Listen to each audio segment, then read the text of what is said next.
Hey, what's up, A-Push kids? We're back for our next lecture in AP US History. Today we're going to be covering topic 5.7, the election of 1860 and secession. Our learning objective today is objective 5H, describe the effects of Lincoln's election. We only have one key idea. That's kind of a little bit of a longer one, so let's go through it. Key idea number one says, Abraham Lincoln's victory on the Republicans' Free Soil platform in the presidential election of 1860 was accomplished without any Southern electoral votes.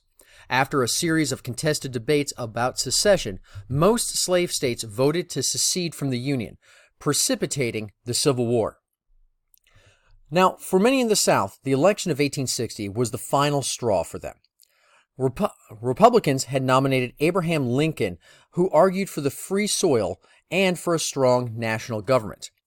And many of them were very nervous about Lincoln's election because of many of the things that he had said or had been perceived to have said during his 1858 senatorial bid against Stephen A. Douglas in Illinois in 1858. In the North, Democrats were generally split, and they were split with the South over the issue of slavery.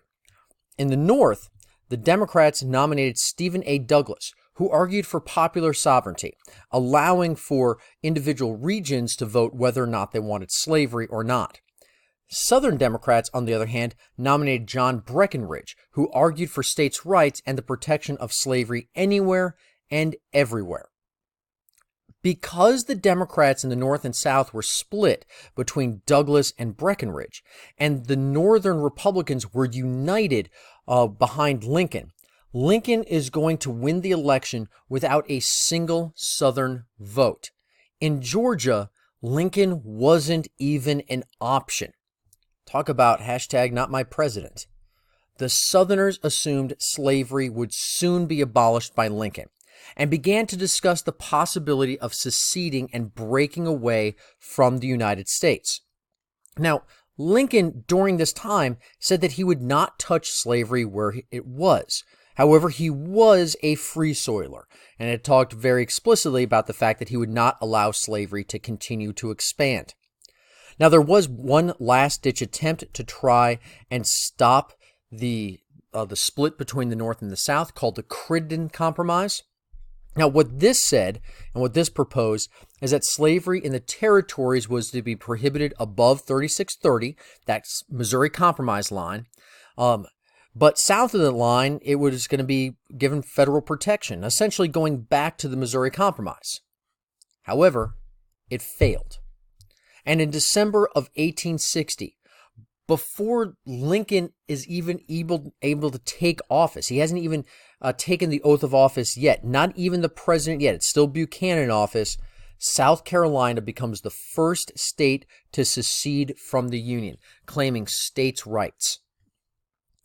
In 1861,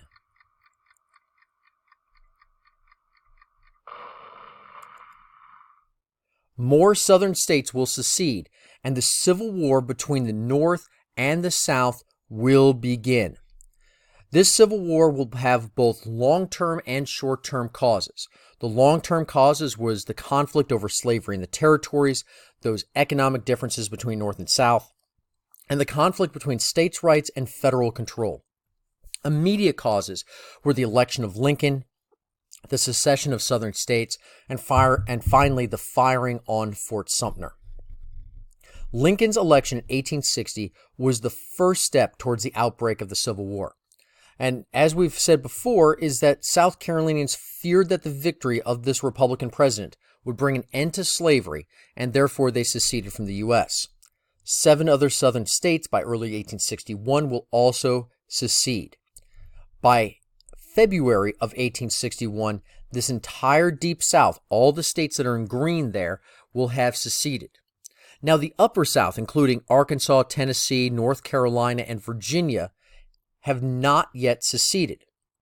And they did not view Lincoln's election necessarily as a death sentence, so they did not secede immediately.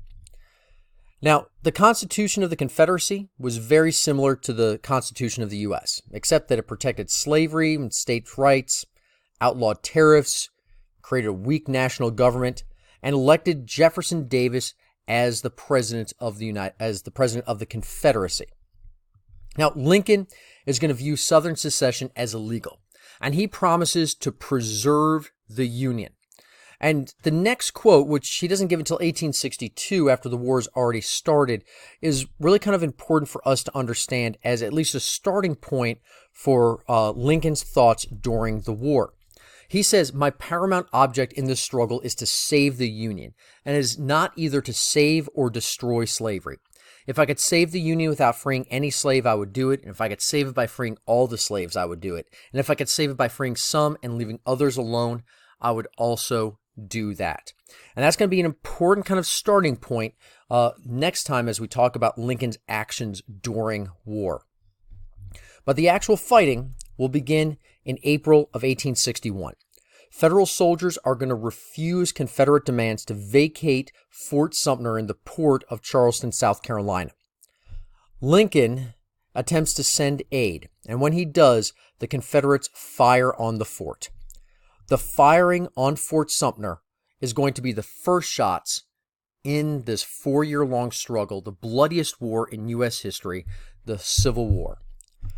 After Fort Sumter, the Upper South will also secede and join the Confederacy. However, it is important to note that not all slave states secede. Slave states such as Missouri, Kentucky, half of Virginia, which will eventually become the state of West Virginia, Maryland, and I guess we have to give Delaware a little bit of credit. I don't want to. Okay, we won't. Delaware gets no credit. But they also don't secede. And they become known as the border states. And their existence as slave states staying in the Union is going to be important for our next lecture when we talk about why Lincoln does some of the things that he does. They're very tactically important to the war. But this now creates the Confederate States of America. This is the beginning of the Civil War. So in review today, what we've covered is we've covered how Lincoln's election is going to cause fear and panic around throughout the southern states. They believe that Lincoln's going to end slavery. Lincoln is elected without a single southern vote, not even on the ballot in many southern states. The southern states will secede in 2 major waves. The first one is right after Lincoln's election, starting with South Carolina. The second wave is actually after the first shots are fired at Fort Sumter. Not all slave states secede. We've got the Confederacy is formed, and Lincoln's paramount object is to save the Union, not to end slavery. Well, we'll talk about how exactly he's able to do that and the fighting of the Civil War and some of the major battles next time. Don't forget to smash that like and subscribe button. And until next time, go Pack.